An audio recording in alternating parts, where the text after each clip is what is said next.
messieurs, bonsoir. Notre émission, en toute franchise, sera aujourd'hui consacrée à un Camerounais, le professeur Edouard Titus. Nous avons, il y a quelque temps, séjourné au Cameroun et l'occasion nous a été donnée de le rencontrer.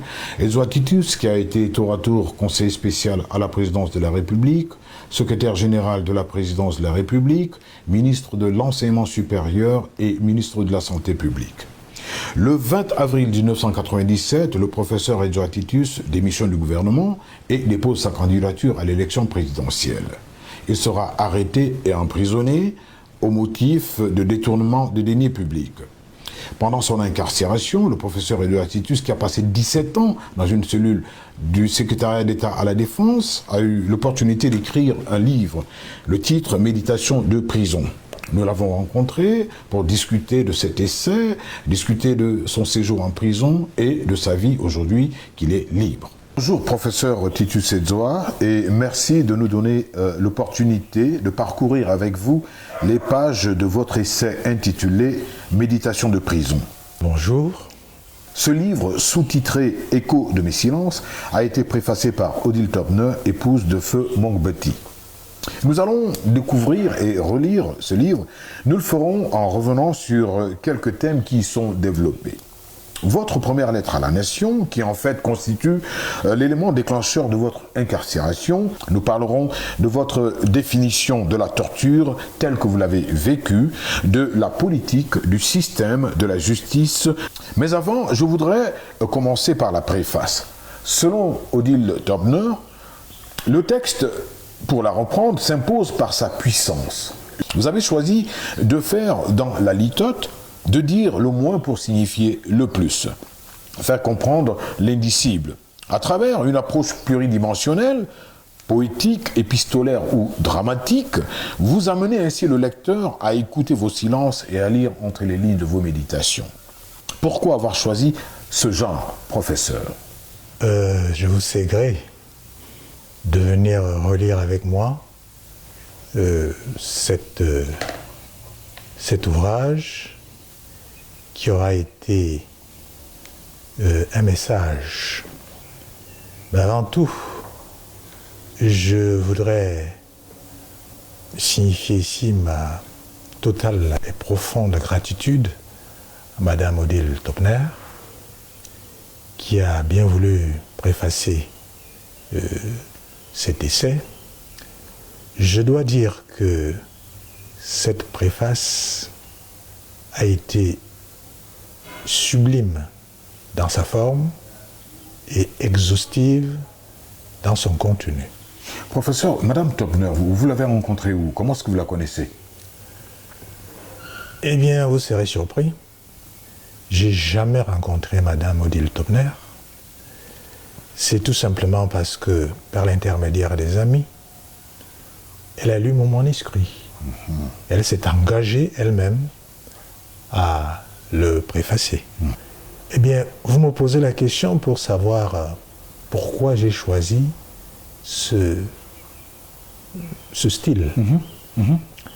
Eh bien, c'est un style qui me convient d'abord à ma propre personnalité.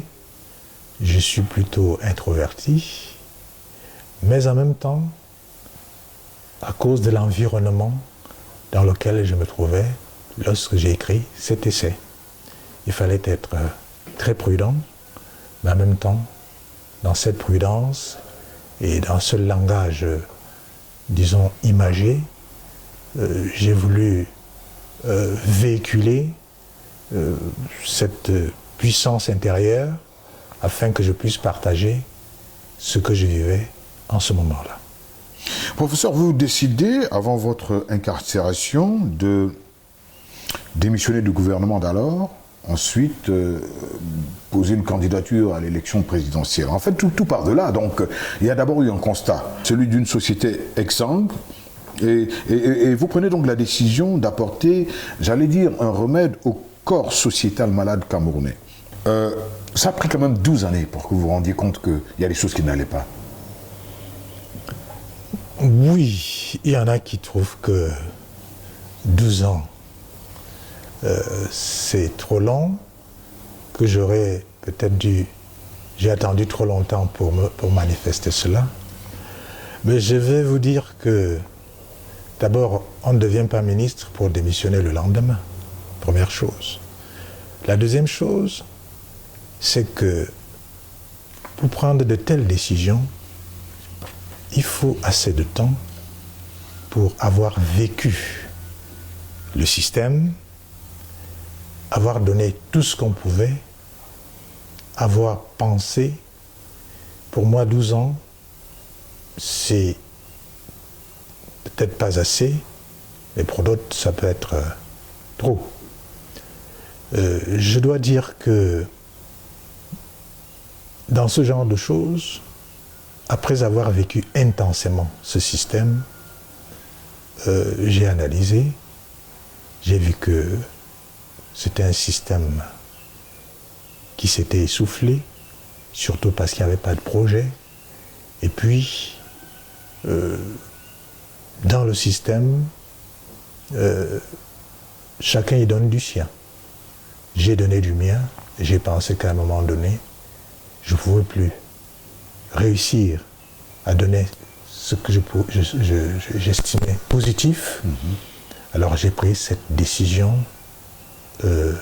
lourde, non seulement de démissionner, mais de proposer autre chose pour que notre pays puisse bénéficier d'une autre proposition. D'une autre approche. Tout à fait. Vous avez été tour à tour ministre chargé de mission à la présidence de la République, conseiller spécial à la présidence de la République, ministre de l'enseignement supérieur, secrétaire général à la présidence de la République, ministre de la Santé. Des postes assez importants, des postes de décision. C'est-à-dire que vous avez été l'émanation même d'une certaine politique camerounaise vécue par les Camerounais. Et vous écrivez à ces Camerounais, vous dites que j'ai besoin de votre complicité pour qu'ensemble, nous sortions ce pays de l'impasse du désespoir.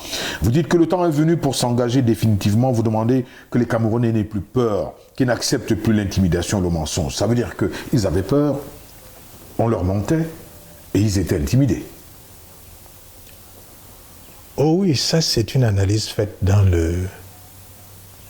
la chaleur de l'action. Sous le feu de l'action, oui. Oui. Et je pense que vous venez de citer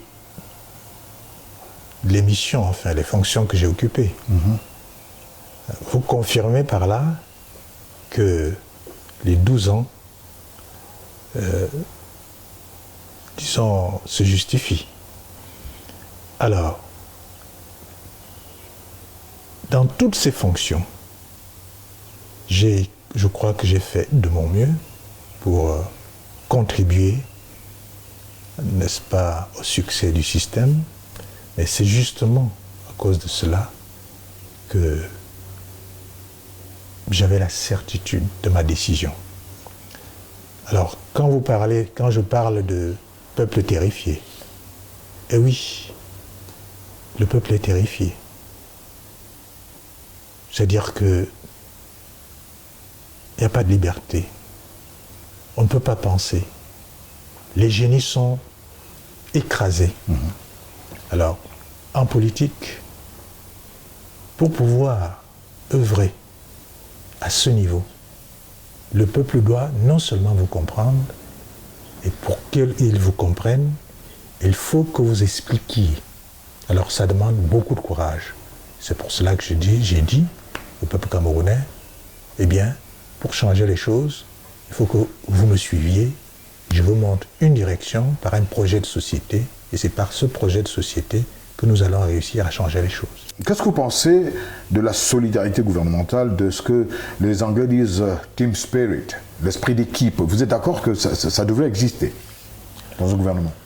Non seulement ça devrait exister, je pense que c'est absolument la base. C'est une infrastructure pour qu'un groupe qui travaille pour un projet, pour une mission, réussisse. Donc, la solidarité est essentielle. Mais ceci dit, dans la solidarité, pour qu'il y ait des résultats positifs, il faut que chaque individu de ce groupe fassent tout pour être performants.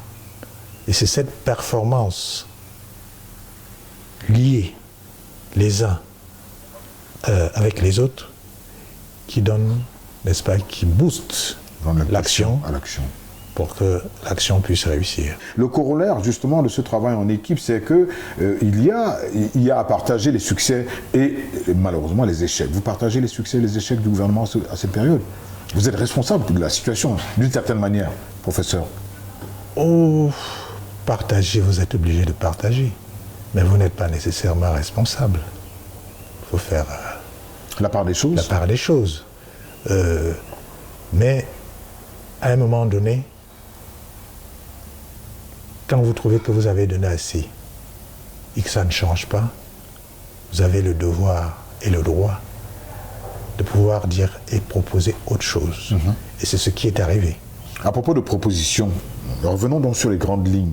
Quelque part, un jeune, un emploi, c'est une des phrases choc de votre vision de ce Cameroun, un jeune, un emploi. Quoi d'autre que vous aviez à proposer?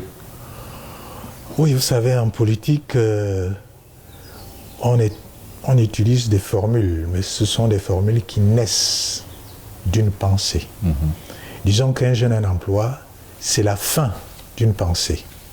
Mais cette pensée est précédée par quelque chose de très fort. C'est ça. Pour moi, la politique n'est pas un instrument de jouissance. Pour moi, c'est un noble instrument qui doit être guidé par un projet de société. Et dans ce projet de société, il faut un rêve, une utopie. Et cette utopie, pour moi, c'est l'être humain, c'est l'homme. L'homme dans tous ses aspects, et en l'occurrence sur le plan matériel, psychique, spirituel. Il faut créer, n'est-ce pas, des opportunités qu'on donne à chaque citoyen pour qu'il puisse les utiliser afin d'aboutir à un minimum de bien-être sociétal. Pour réussir à cela, il y a des instruments. Il y a l'instrument politique, dont on vient de parler, mais il y a des instruments qui sont aussi importants, instruments économiques, culturels et sociaux. Et un jeune et un emploi, vous voyez aujourd'hui, c'est un problème qui est mondial, l'emploi. Si les jeunes ne trouvent pas d'emploi, il ne peut pas avoir d'épanouissement. Pas du tout. Or, cette formule voudrait dire qu'on doit s'engager dans un certain type de politique, corroborée par une économie, évidemment aujourd'hui c'est l'économie du marché, qui, qu'on le veuille ou pas, doit aboutir à servir l'homme et non pas l'homme qui doit servir soit la politique, soit l'économie. C'est ça. Professeur Edouard Titus, dans l'imagerie populaire, on vous a toujours connu comme étant très proche du président Biya. D'aucuns disaient même que vous étiez son médecin. Et comme nous l'avons vu tantôt, vous avez travaillé, j'allais dire au noyau même de ce gouvernement qui est le secrétariat général. Qu'est-ce que vous dites à ceux qui disent que vous avez trahi, justement, en décidant de partir, de rompre?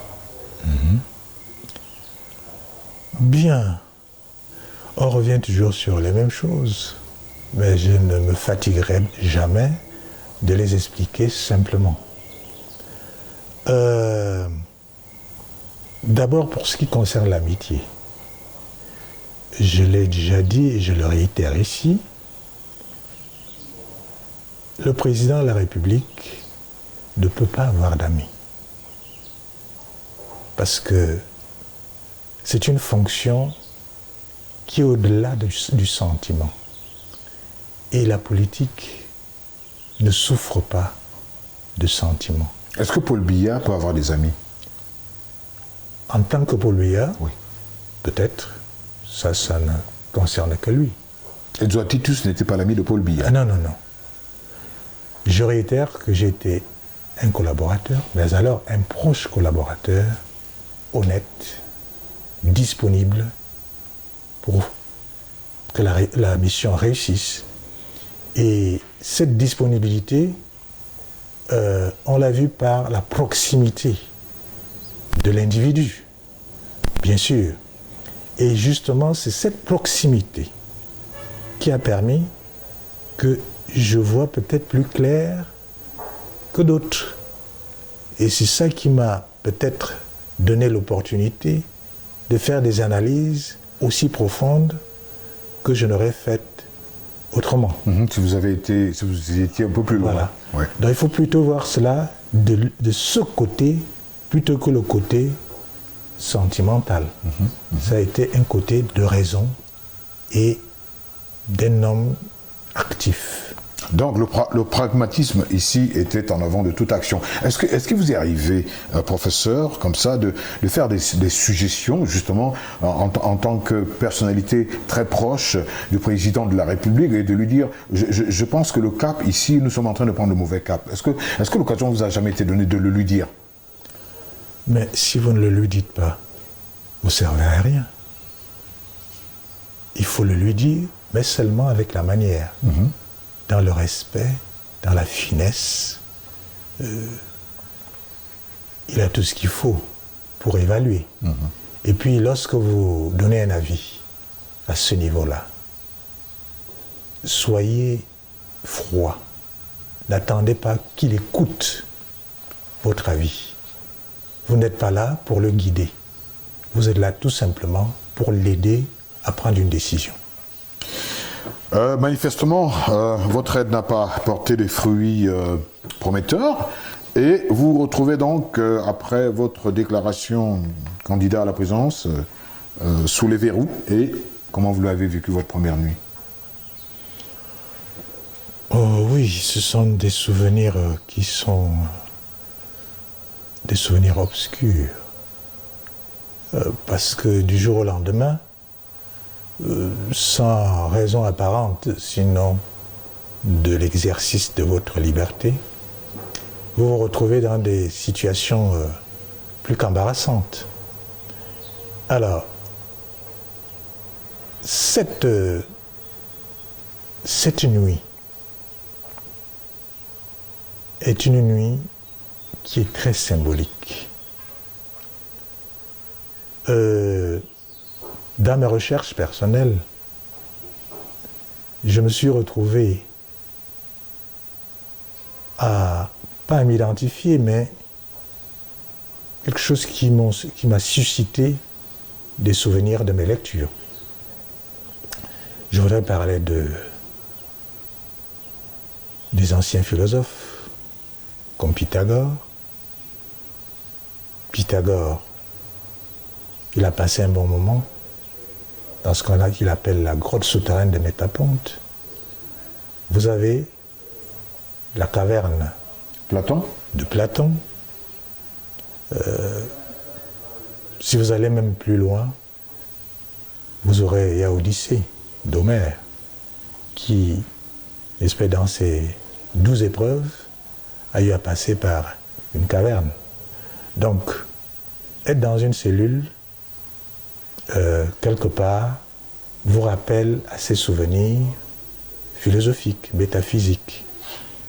Et ce noir est un moment où vous vous arrêtez. Vous arrêtez votre vie. Vous ne pensez plus au passé, vous ne voyez pas l'avenir, et le présent est dans le noir. Vous êtes obligé de vous arrêter pour penser, pour méditer. Et du coup, vous êtes dans une méditation transcendantale. Exactement. Donc, mon cachot, sur le plan purement matériel, c'était quelque chose de terrible. Mais en même temps, ce côté matériel, physique, a été compensé par quelque chose de sublime, dans la mesure où vous êtes seul à seul avec vous-même. Et dans la vie, ça arrive rarement. Et pendant autant de temps. C'est pour cela que j'ai appris à relativiser les choses. Et quand on parle de relativiser les choses, on suppose un absolu. Et dans toute chose, dans la vie quotidienne, je peux vous dire que tout est relatif. Professeur, je vais prendre quelques strophes ici. Ma première nuit vide et écumante de noir, hantée par autant d'hydres que de dragons, d'ogres avides de sang, avides de mort. Ma première nuit en cellule, aussi vide que pleine de noir. Quand on parle d'hydres, de dragons, d'ogres avides de sang, à qui est-ce qu'on fait allusion ici? Oh, je crois que ceux qui me lisent comprennent. Je ne suis pas allé en prison de par moi-même. C'est tout ce tissu, n'est-ce pas, de personnes, d'individus qui ont sublimé le mal et pensent que pour leur bonheur, il faut que l'autre subisse le malheur. Ils ont construit leur bonheur sur le malheur des autres. Et c'est ça que je dénonce pour que cela ne se reproduise jamais plus. Je suis très percutant parce que je l'ai dit ailleurs, que je les connais.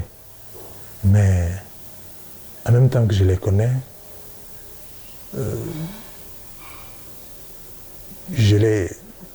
avec beaucoup de respect, je les chosifie. Ensuite, chapitre 4, vous parlez de la prison, vous parlez de votre prison. Vous parlez de laquelle? Quand vous dites la prison, ma prison, c'est le CED, c'est autre chose? Par pudeur, j'évite toujours de décrire les jours qui se sont égrenés. 17 ans dans un cachot souterrain, infect, n'est-ce pas? Je n'ai pas envie de faire vivre ça au lecteur parce qu'il y a mieux que ça. Le cachot dans lequel j'ai vécu pendant 17 ans, je l'ai dompté. Je l'ai dompté pour aller plus loin. Et le plus important, c'est pas la terreur que j'y ai vécue à chaque instant, mais c'est plutôt ce que cette terreur a pu faire de moi. Alors, si je comprends bien, quand on regarde la première de couverture, on voit des escaliers qui descendent, on voit une porte noire, c'est sûrement celle de votre cellule. Ainsi, plutôt que de dire une descente aux enfers, vous allez plutôt dire que c'est l'occasion d'une méditation pour retrouver la lumière. Oui. Je crois que vous saisissez très bien, dans la mesure où, voyez-vous, pour un événement, vous pouvez être positif et être optimiste, et pour le même événement, être pessimiste ou négatif. Eh bien, cette couverture, elle est parlante. Justement, donc, je rentre dans ce noir. Et à partir de ce noir, j'ai la certitude dès le départ que j'en sortirai un jour. Donc il faut de la foi.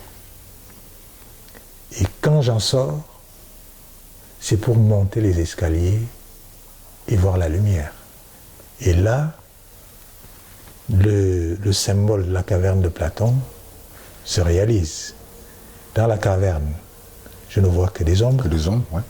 Et ces ombres ne sont que des images de la réalité qui est à l'extérieur sur le soleil. Et quand vous sortez donc de cette caverne, eh bien, il ne faut pas m'envier. Disons que dans la solitude, vous êtes dans le silence.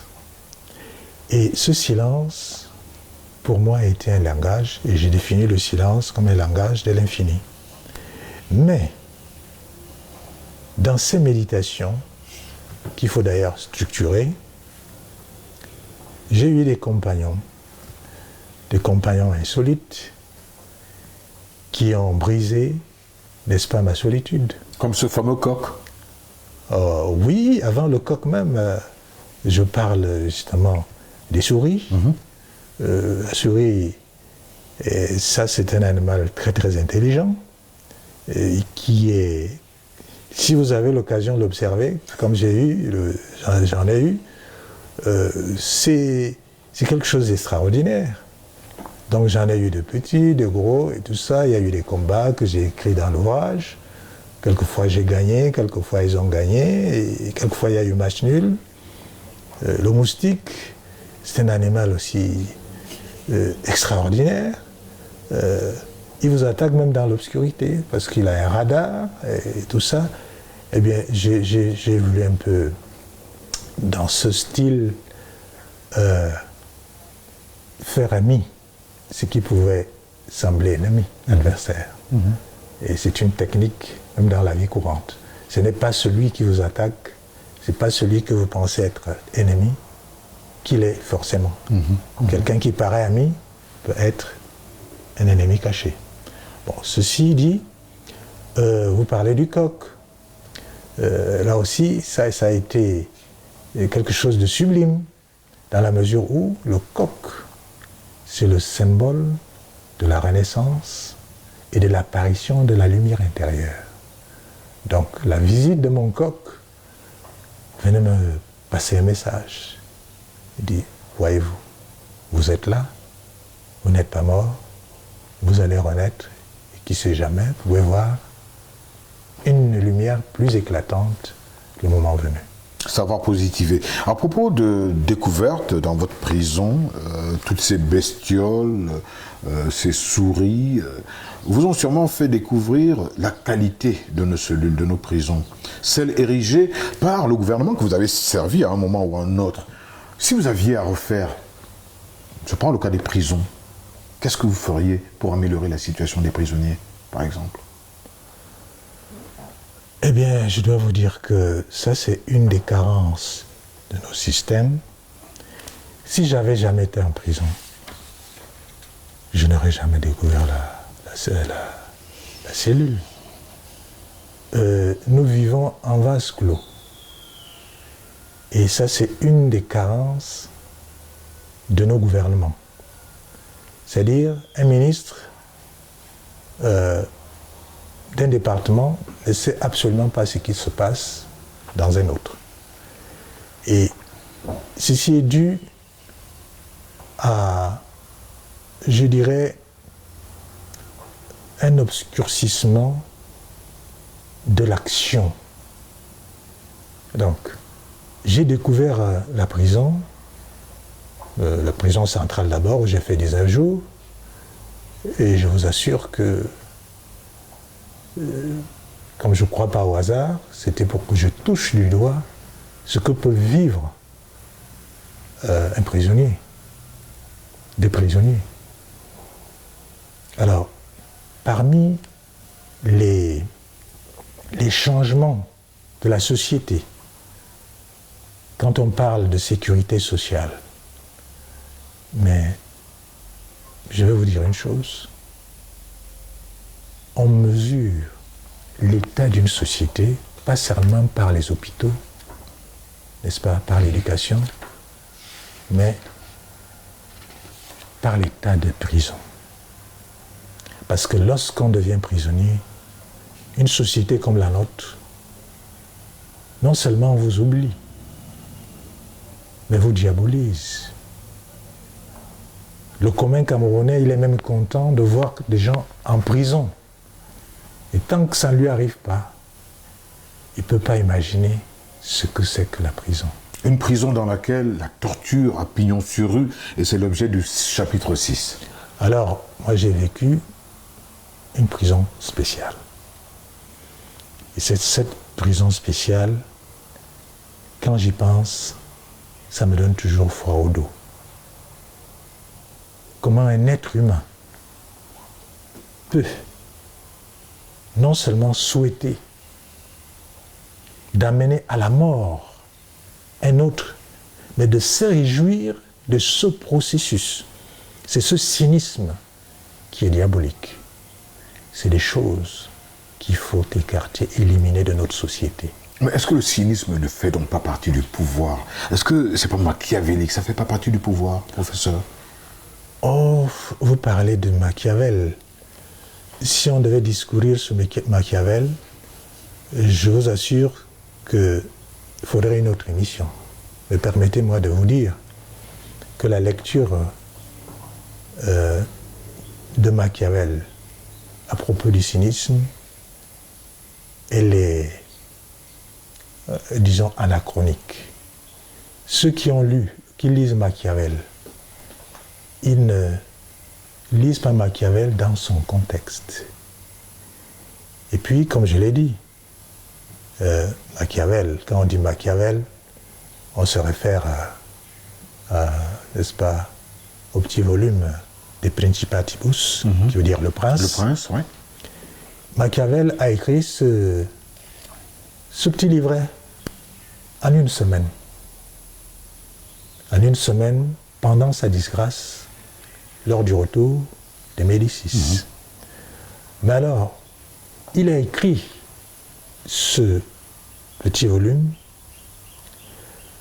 dans le sens où on rechercherait un prince qui pourrait diriger une cité qui est sujet à l'anarchie.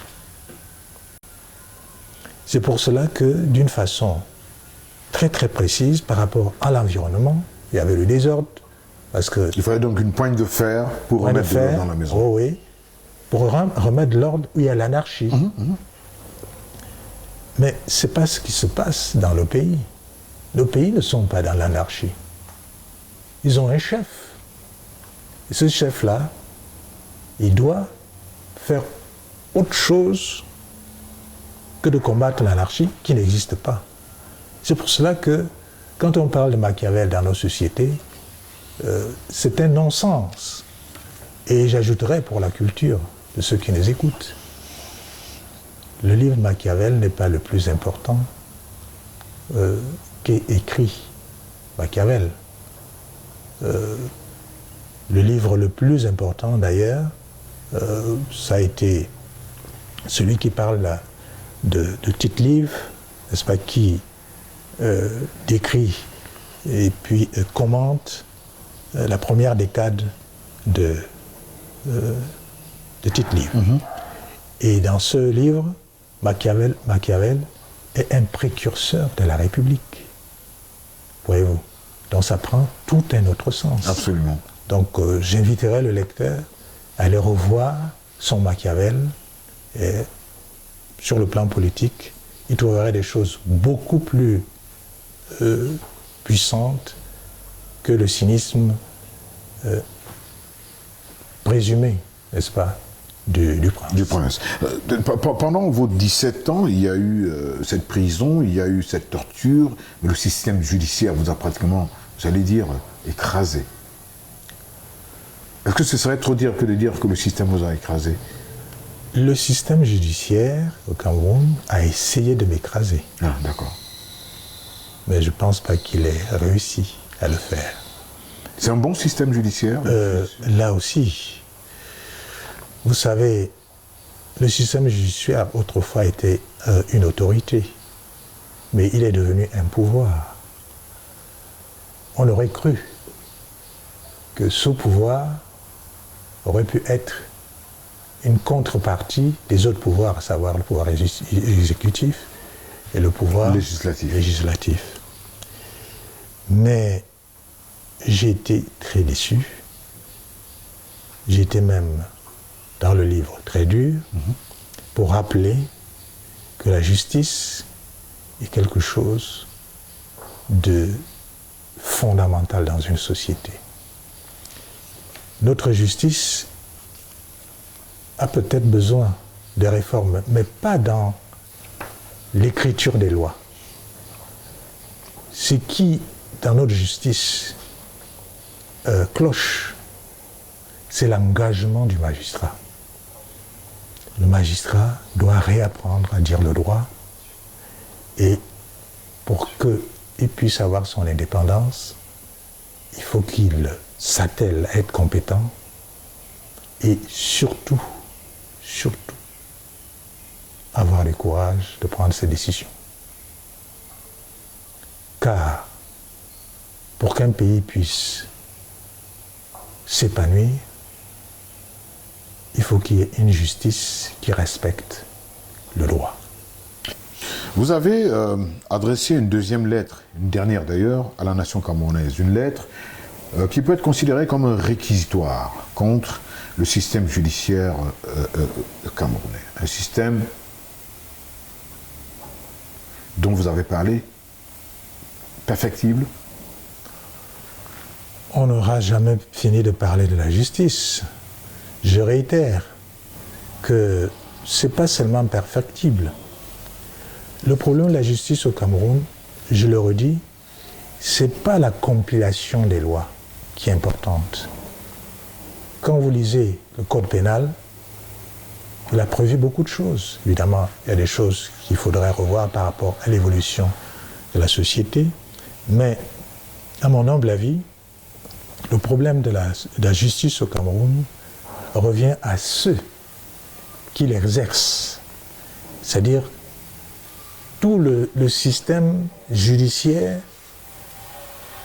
c'est-à-dire les magistrats, les avocats, les huissiers, tout ceci doit être vu pour que ce soit l'individu qui domine, n'est-ce pas, le droit et qui l'exerce, mais pas le contraire, c'est-à-dire il ne faut pas que des forces extérieures viennent intervenir pour imposer, je dirais, l'informel.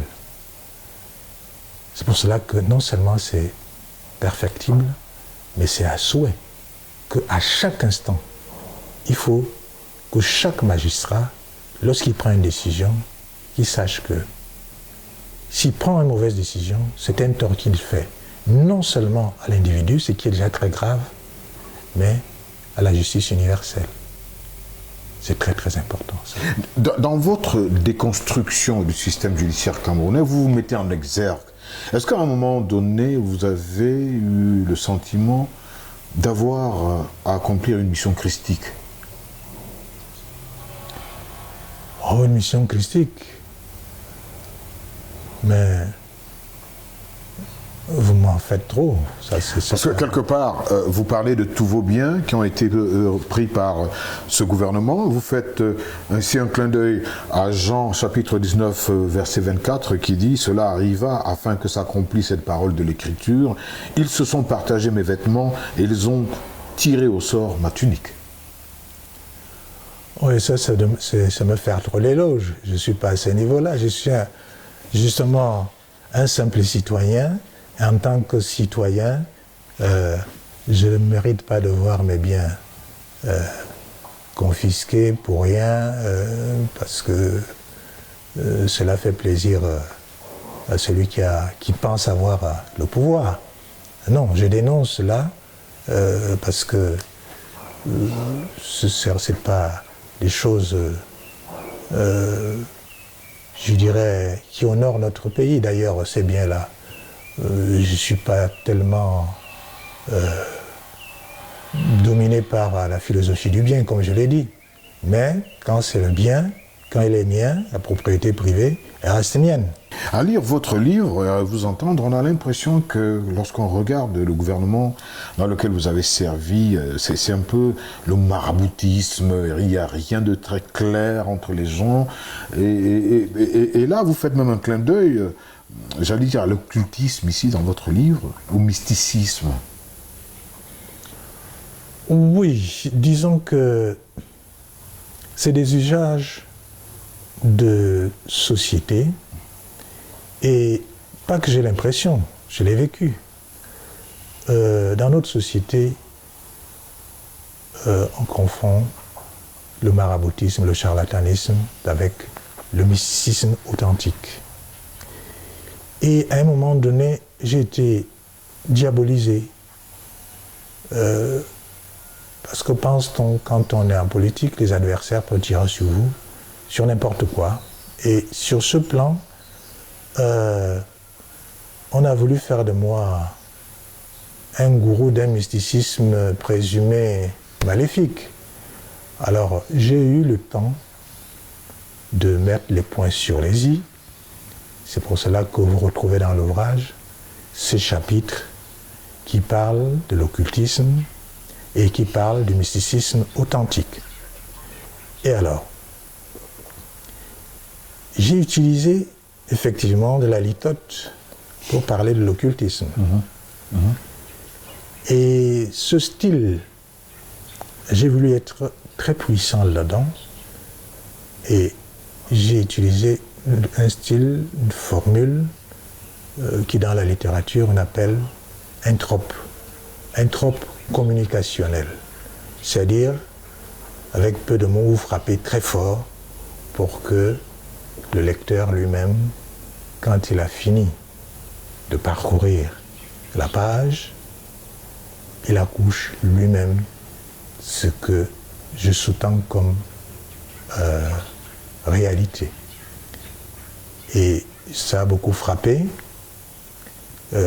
pour dire ce que n'est pas le mysticisme d'abord, c'est-à-dire que vous avez des gens qui exploitent les faibles par des formules, disons vraiment charlatanisques. J'ai voulu dénoncer cela.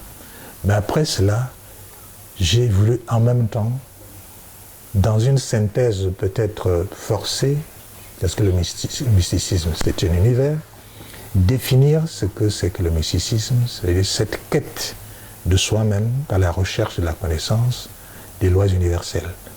Alors, ces lois, lorsque vous les découvrez, vous ne pouvez les utiliser que pour le bien. Donc ça n'a rien à voir avec le charlatanisme. Mais je suis allé plus loin. J'ai pris des exemples, à savoir le nombre. J'ai expliqué que voilà un des sujets qu'on traite dans le mysticisme, et souvent beaucoup de gens m'ont dit qu'ils n'y comprenaient pas grand-chose, mais justement le mysticisme authentique,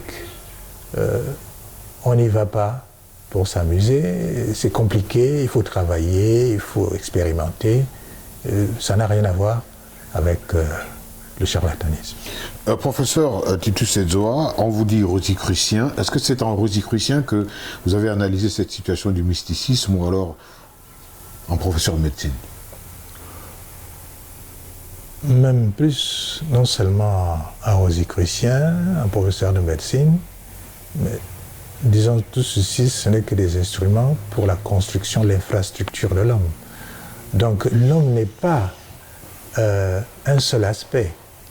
L'homme, il est comme l'univers. C'est pour cela qu'on dit que c'est la meilleure démonstration du microcosme, c'est-à-dire le petit univers qui est le même que le grand univers. On dit en latin, it quod inferius, it quod superius, c'est-à-dire ce qui est en haut est comme ce qui est en bas. Donc ce qui semble petit est comme ce qui semble en haut. Et là, si on veut un peu philosopher, vous allez voir que les mêmes lois s'appliquent partout, c'est-à-dire la loi du tout et ses parties, c'est-à-dire il y a une harmonie entre le tout et les parties, et une harmonie entre les parties entre elles. Voyez-vous? Et quand on introduit cela, vous voyez que je vous amène dans le domaine où le nombre d'or devient quelque chose de très particulier. Absolument. Est-ce que, professeur, vous croyez en Dieu? Bien sûr. Vous pensez que Dieu a dû intervenir pour vous aider à vous s'en sortir? Alors, il y a eu un chapitre de Dieu. C'est un chapitre que je pense aussi très intéressant. C'est un des chapitres les plus courts, parce qu'au fait, Dieu est tellement vaste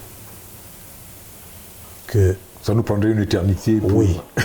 C'est dans une conception infinie. Et il faut laisser à chacun,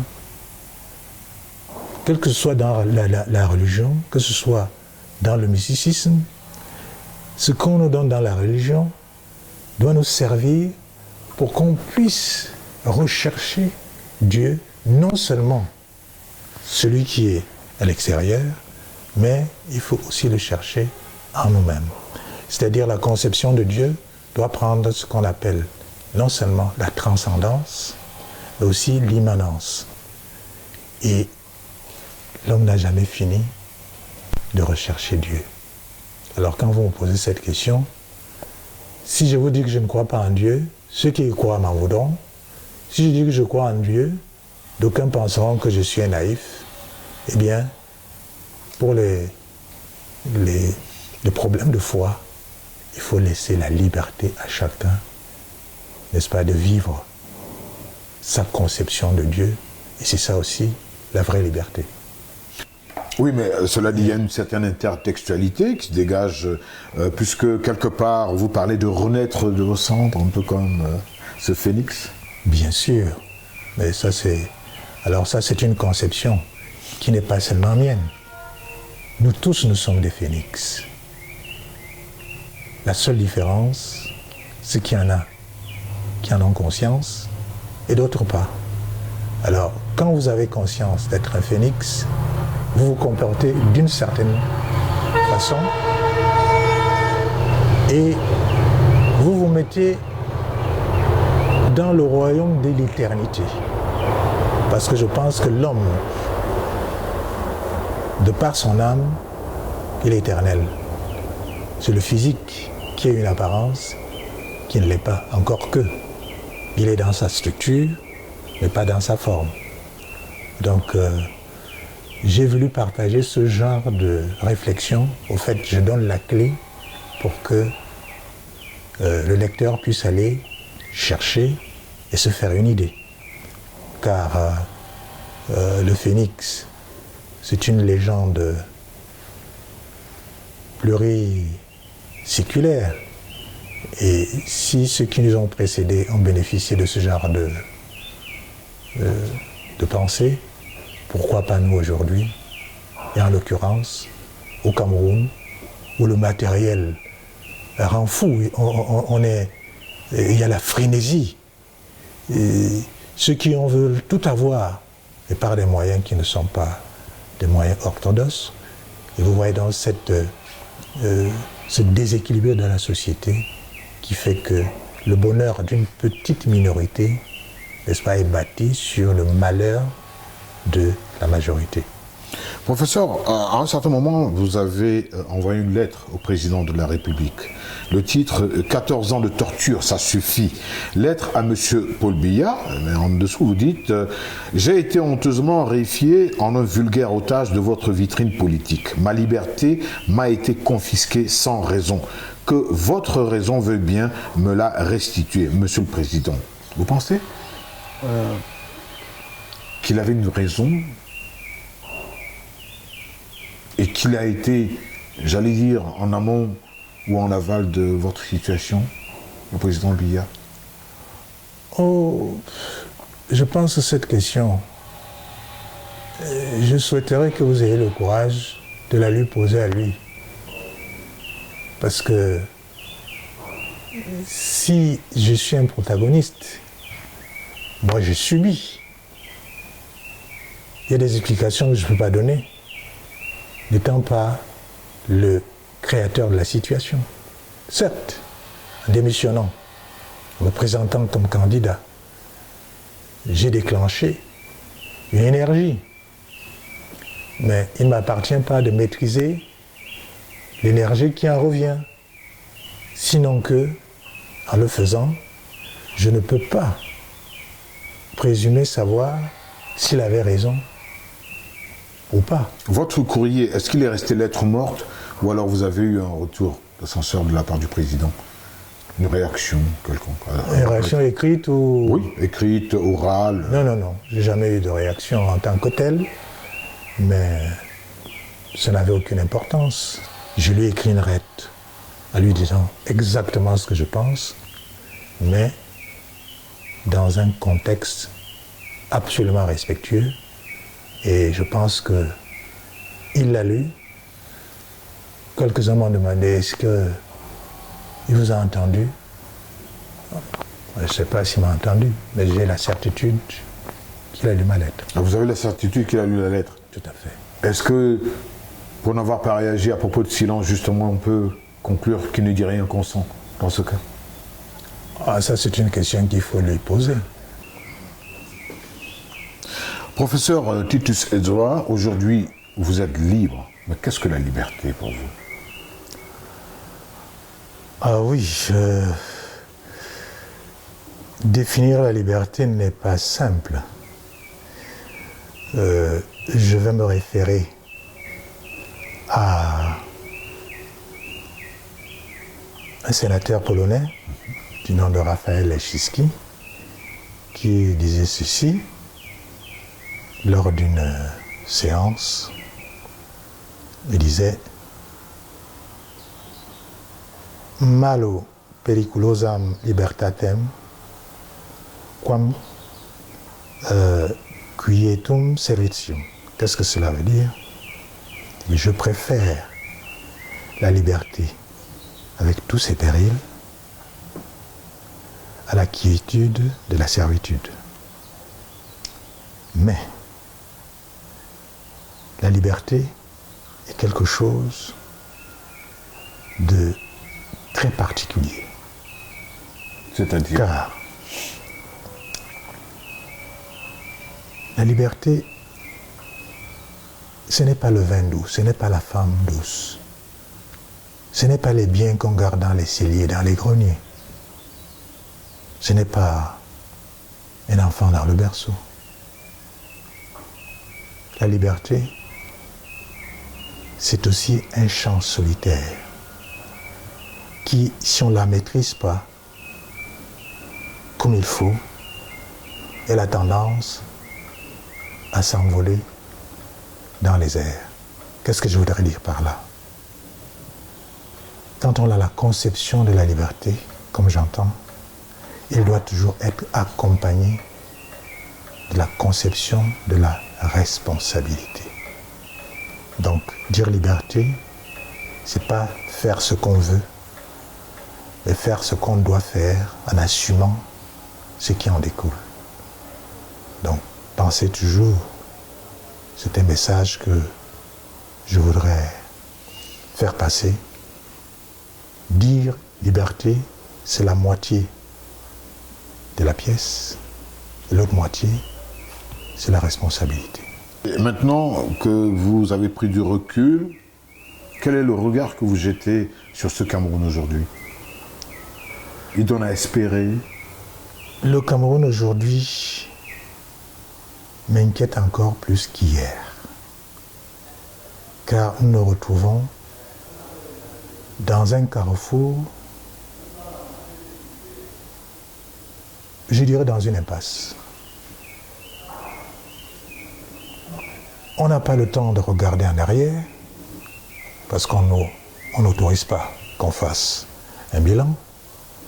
Il est interdit de regarder l'avenir. Et on est là, on tourne en rond. C'est-à-dire, le Cameroun est comme tétanisé. Tétanisé dans une terreur qui ne dit pas son nom. Tout le monde a peur de tout et de rien.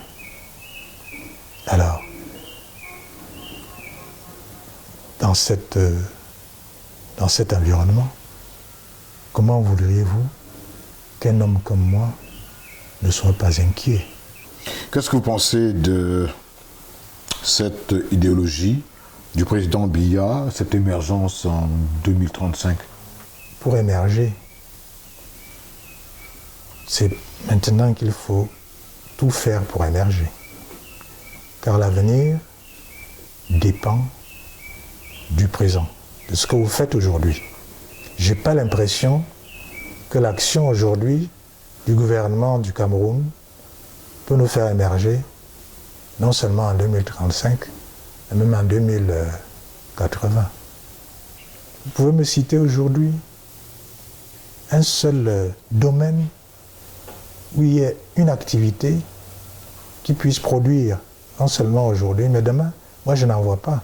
Évidemment, je ne veux pas entrer dans ce genre de polémique parce que je suis un peu en retrait et je ne voudrais pas décourager ceux qui sont supposés être dans l'action.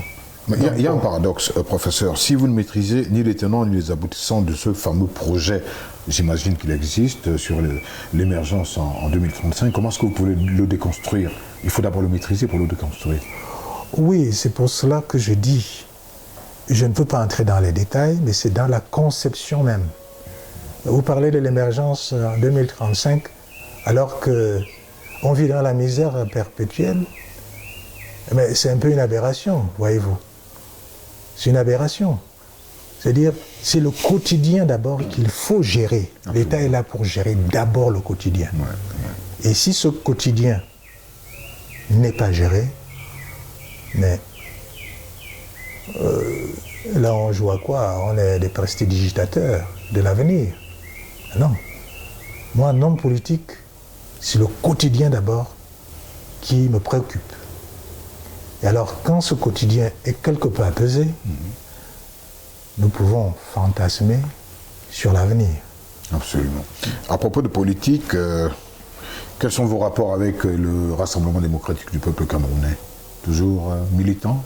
Oh oui, mes rapports sont ceux qu'ils ont toujours été. Moi, je n'ai jamais démissionné du RDPC, de mon parti. Donc, je suis là comme un simple militant. Mais si vous êtes dans le RDPC, ça veut dire que vous êtes d'accord avec la politique du RDPC? Ah non. Il faut être clair. C'est ça, justement. C'est pas parce qu'on est dans le même parti qu'on doit avoir une pensée monolithique. Absolument pas. Vous êtes progressiste, c'est ça? Oh, c'était un mot. Bon, ça, c'était un gros mot. Je pense que le parti politique, quel qu'il soit, c'est pour la conquête du pouvoir, d'abord. Et puis, un parti politique, c'est, disons, le creuset de la pensée de la société. Et cette pensée de la société doit être le résultat, sinon la synthèse, des génies de ceux qui militent dans ce parti. Donc, être progressiste ou pas, ça n'a pas d'importance. C'est par rapport à quoi, par rapport à qui? Sinon que, pour moi, le parti doit être un outil d'une pensée politique, toujours pour pouvoir aboutir au bien-être de l'individu. Il ne faut jamais perdre cela de vue. Ok. Professeur, vous êtes donc membre du RDPC et dans le RDPC, il n'est pas question que quelqu'un s'investisse comme candidat à la présidence. C'est le parti qui va investir son candidat. Et le candidat naturel, c'est Paul Biya. Ça veut donc dire que vous ne pouvez pas prétendre, une fois encore, à une candidature à la présidentielle. Alors, votre ambition politique, c'est quoi demain? Alors, vous parlez là comme s'il ne pouvait pas avoir d'évolution. Dites-vous que tout est en mouvement. Alors, si vous croyez au mouvement... Des choses peuvent se passer. Oui.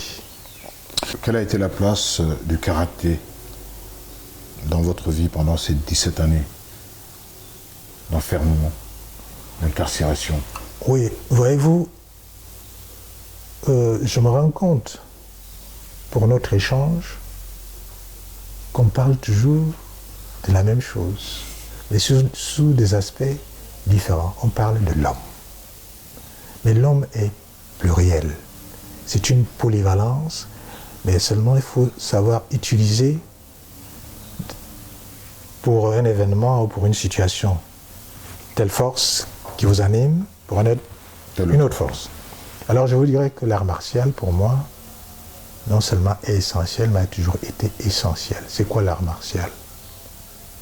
On dit bien art, mais martial, c'est quelque chose de physique, de fort. Ouais, déjà, il y a le côté physique, mais il y a le côté qu'on ne voit pas. C'est cette harmonie qui fait que ce que vous avez intérieurement, c'est-à-dire votre esprit, il faut le soigner par la discipline, par la méditation. Alors, il faut maîtriser ce qui est en vous et qui doit s'exprimer par votre physique. Et cette harmonie crée donc quelque chose de sublime qui vous amène vers la perfection. Donc la perfectibilité, le relatif qui suit l'absolu, Et ceci n'est jamais fini. C'est pour cela que l'art martial est quelque chose d'extraordinaire. Arigato. On va finir avec deux endroits. Vous avez parlé de Newbel, ce quartier qui vous a connu, dans lequel vous avez grandi, vous avez tapé dans les chiffons avec les enfants du quartier. Depuis que vous êtes au gouvernement, est-ce que vous êtes jamais allé à Newbel? Je suis allé incognito à Newbel. Parce que vous ne pouvez pas aller à Newbel sur le plan politique pour amasser le peuple, quoi. Non. Je pourrais peut-être le faire maintenant, mais tant que j'étais dedans, ce n'était pas élégant. Ça aurait été malhonnête. Mais pour moi, Newbel, j'ai parlé de Newbel parce que ça m'a donné une richesse que j'ai eu à cultiver, en l'occurrence, le partage de peu, c'est-à-dire la frugalité, le respect de l'autre, et surtout, ne jamais avoir de complexe. Et vous parlez de Yaoundé, vous dites, mon ami, malgré tout. Pourquoi malgré tout? Ah, mais c'est à Yaoundé qu'on a failli me tuer. Mais monsieur, mais c'est pas Yaoundé qui a failli me tuer, mais c'est ceux qui habitent à Yaoundé. C'est-à-dire que le lieu me rappelle la torture. Mais je ne dois pas me méprendre. C'est à Yaoundé que j'ai appris beaucoup de choses. C'est à Yaoundé que j'ai exercé mon métier. C'est à Yaoundé que je suis devenu un homme d'État. C'est à Yaoundé que je suis devenu un homme politique. Mais j'ai connu la torture, mais c'est aussi à Yaoundé où j'ai été délivré. Et c'est de Yaoundé que vous adressez à nos téléspectateurs. Professeur, je vous remercie de nous avoir accordé cet entretien à propos de votre livre, de votre vie. Merci une fois de plus et au plaisir de vous retrouver un de ces quatre. C'est moi qui vous remercie d'être venu partager avec moi ce que j'estime un point important de ma vie.